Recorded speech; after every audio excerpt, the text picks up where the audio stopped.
Good morning! It is a delicious day. We are back to normal temperatures, which makes me so excited because I love the insects so very much, and they are cold-blooded and they need some heat to do what they gotta do.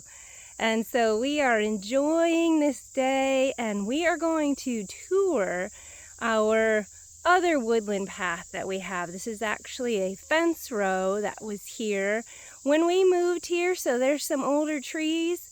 And so I'm Jennifer with the common milkweed. Steve is my counterpart. We are in Morrow County, Ohio. We also have property in Highland County, Ohio, that's fairly new purchase for us that we're going to also work on rewilding. And so today we're going to look at this one though up here in Morrow County, and this fence row, I'm going to be honest with you, at this time in September, it looks a little sad because it's dry. We need some rain. But everything is real, right? We're not going to just put on a beautiful face around here if that's not what's going on, because the land is telling us many stories as we move through different seasons and different weather patterns. So we've been at this for about 14 years here. This fence row was here way before us. We've just added different types of plant diversity. So we're going to go look at that, and then we'll see what comes out of my mouth as we go along, because you never know. All right, so here we go. We are at the entrance, and you can see right away we have added some oak trees in. We have added bur oak, like right there. We've also added swamp white in different areas. The oaks that were here when we moved in are pin oaks. So that tells you a lot about the land here. And we created this opening, or this entranceway, both I suppose, because we created a footpath in here. But the arbor here is just made out of old ladders. It's made out of a routed sign that I did on the what is that? The pour spout of an old watering can that we had. Some really cool burls. Our friend made that moon. So it's a really beautiful entrance, and it'll last as long as it lasts. You know how wood is. It starts to rot. I used to stand on these to do some trimming. Not anymore, unless I want to bust my butt. So don't do that, but still really appreciate the beauty. Now this is interesting, isn't it? We have this little boardwalk through here because in the spring it is so wet. And that is opposite of where we are right now. But some plants are so fine with the dryness. It really is quite remarkable. Some of the plants that are fine with it are the goldenrods and the ragweeds. I'm sure that doesn't surprise you. And then we have a lot of trees in here that are dying. Ash and elm. We also have a lot that are doing great, which include walnuts, sugar maple, shagbark hickory.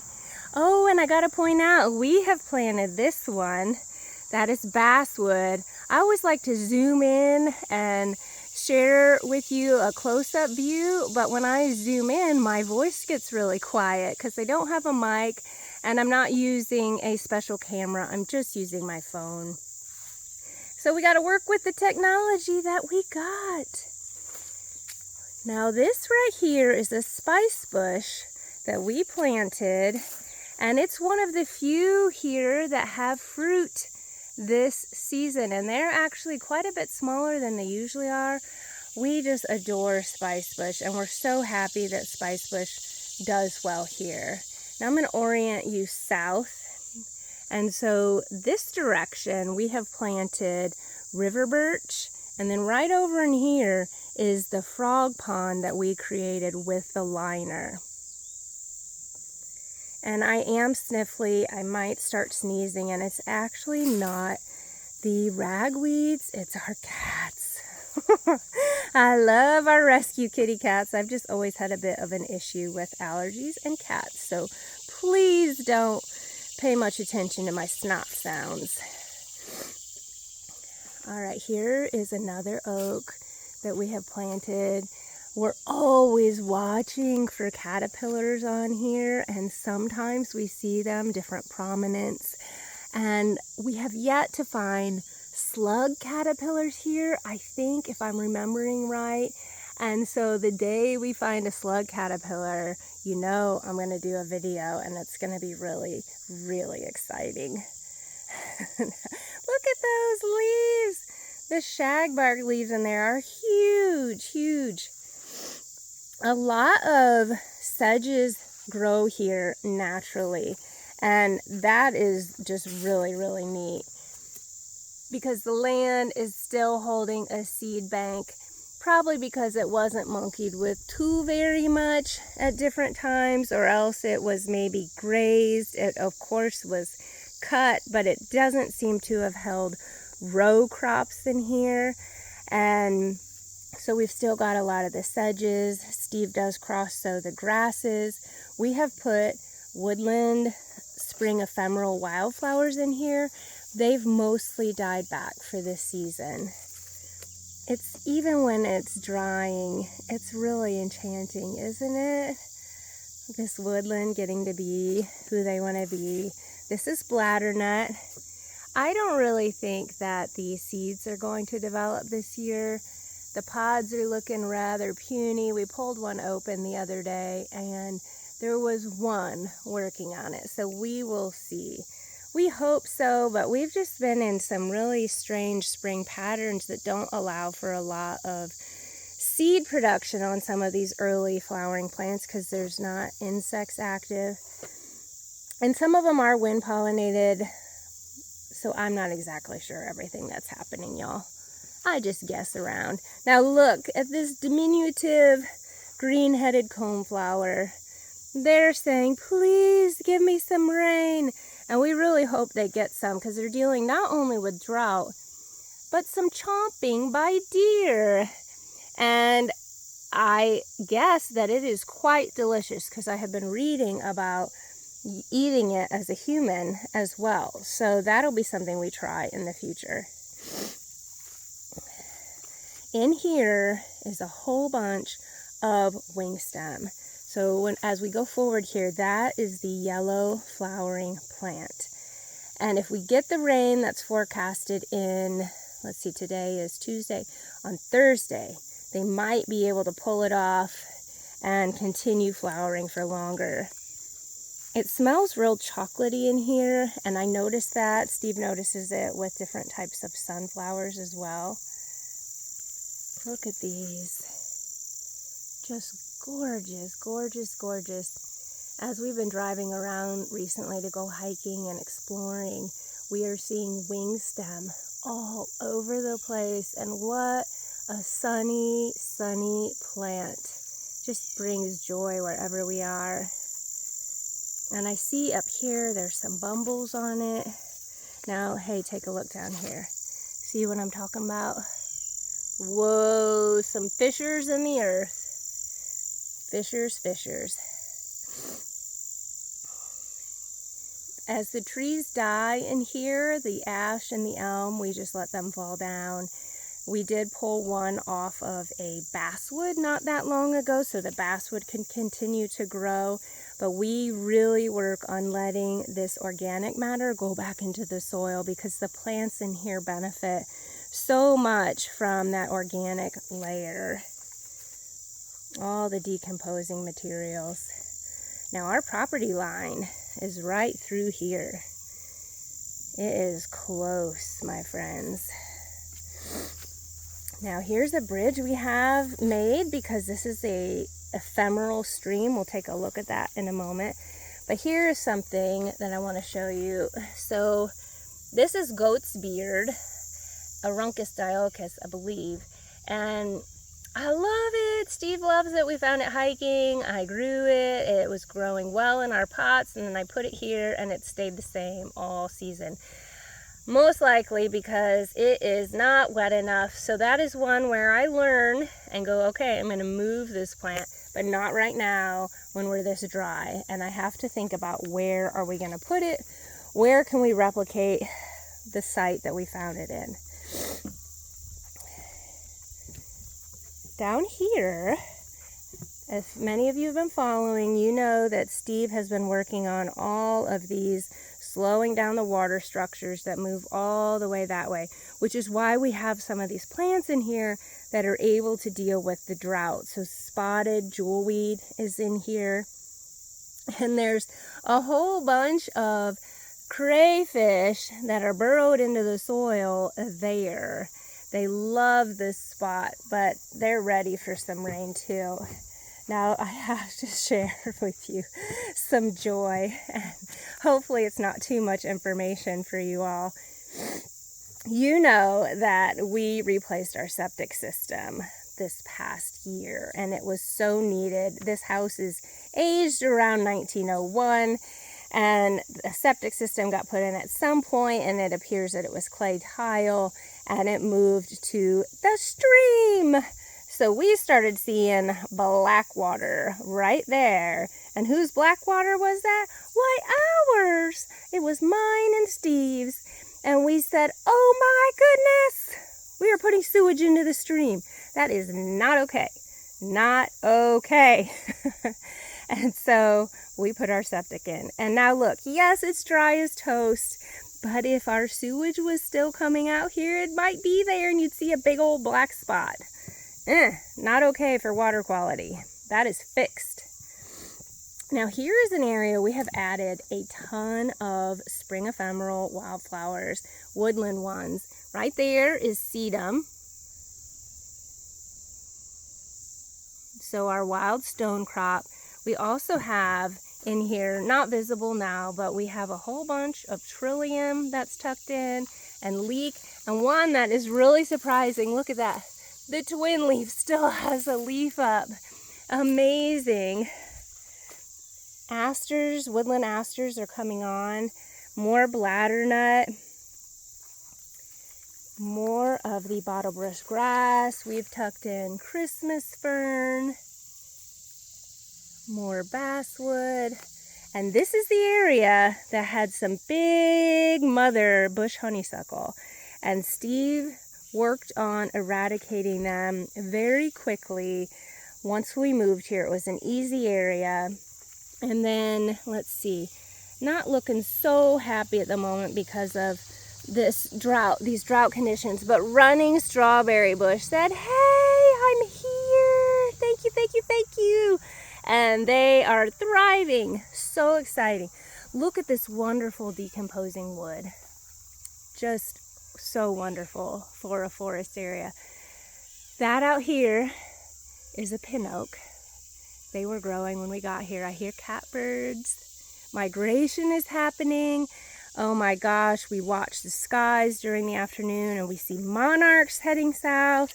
We see green darner dragonflies, saddlebags, turkey vultures, black vultures, many different swallows and swifts.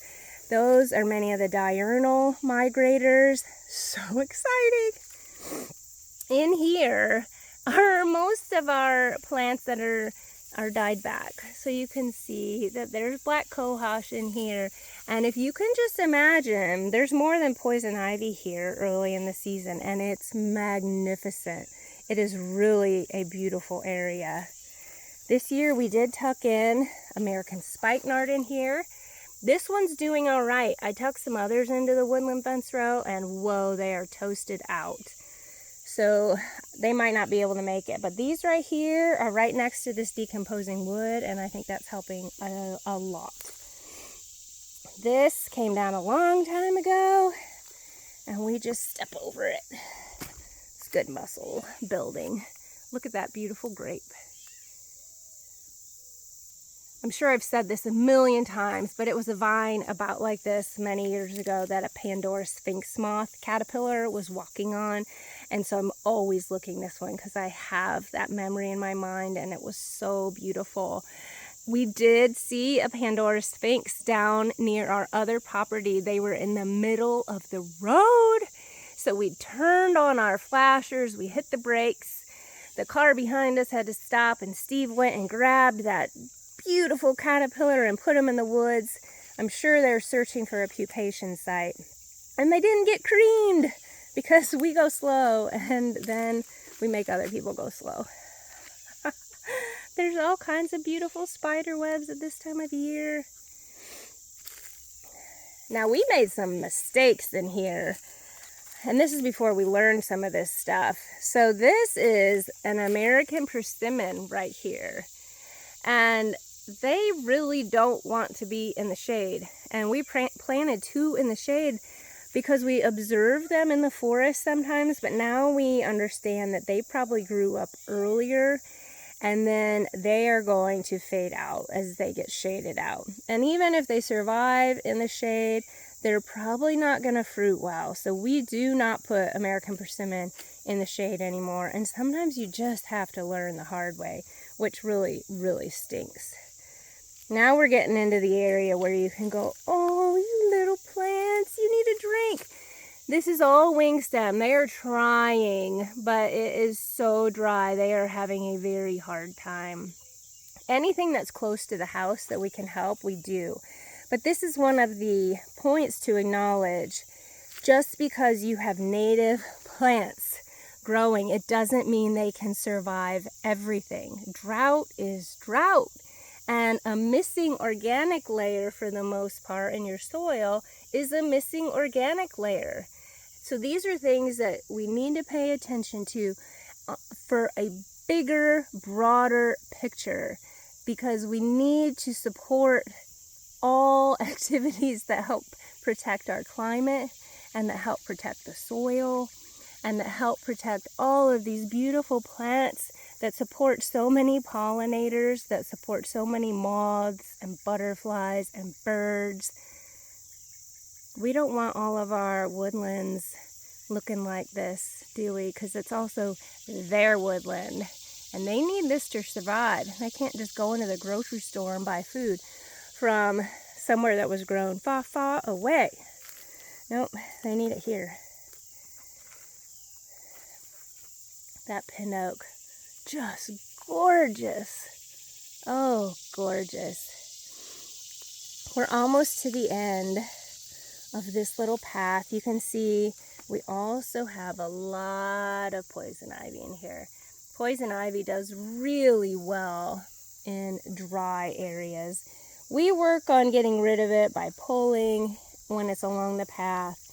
In other areas where it's not hurting anybody, we let it grow, because of course poison ivy, when it's big enough, puts on wonderful fruits. And then it does decompose and add some organic matter to the soil, even though it seems to vaporize in about 2 seconds. Here is the biggest tree on the property. Hello, big pin oak. Wow, you are a monster. Absolutely gorgeous. Let me put my hand on there for you all to see. Look at that. That's a pretty good size. Pretty good size. Lots of poison ivy as our ground flora. We do have some witch hazel in here. They're so slow to grow in the woodland here. They've been in forever. But sugar maples have really shallow root systems, which is the dominant tree here. And then, of course, they're right next to this pin oak. And if you look at this, they're on a slope, so the water drains off really fast. And some are even on concave areas. Yikes! Yikes, yikes. I'm just going to take you one little bit, because we actually don't continue that way. We shut that down so that the organic matter could start accumulating. This is a basswood, and this spring the deer were loving to eat it. I know it's really delicious for people as well. Here's another lesson. Spikenard. They're telling me it's too dry, Jennifer. It's too dry. We've even been hauling buckets to try to get them to survive, and that's not very likely, but you never know. There is a patch of spring ephemerals that comes up right there. They're doing well. Bloodroot and trillium, they just gave up because of this dryness. And here's the last one I'm going to show you, then we don't go any further. That spikenard has a little more green leaves. This soil really absorbs the water here well. The last one, it wants to just sheet off. And then look, we've shut that part down. Very good choice. Very good choice. So what did we do here? Mostly we worked on getting the invasive plants out. We added back diversity. We've had wonderful success with some. We've had failures with others. And then we don't haul out leaves. We don't haul out sticks. We let everything accumulate that can accumulate. And then we recognize the challenges of this area now, and so we're real careful what we put back in there. We still try some things like I did with the spikenard, but mostly we've learned that this area just needs time, and it needs to grow the plants that grow well here, and then we don't need to push it with a lot of the challenging plants, because then they're going to probably tell us, no, it's not great. And when we do try the other plants, the best luck we've had, instead of putting out plugs, is to toss seeds. So we've had great luck with beetgrass and bottlebrush and wild leek and others that I'm not remembering. Those work well because it seems like they go where they want to go and then they grow. So we're heading out, and then you can see this connects with the next path that we will talk about in a future video. We will tour. And there is this other persimmon right here. Sad little soul. They really don't get much light. And then we have an arrowwood viburnum. We keep trying things and we learn lessons. Everything's always about lessons.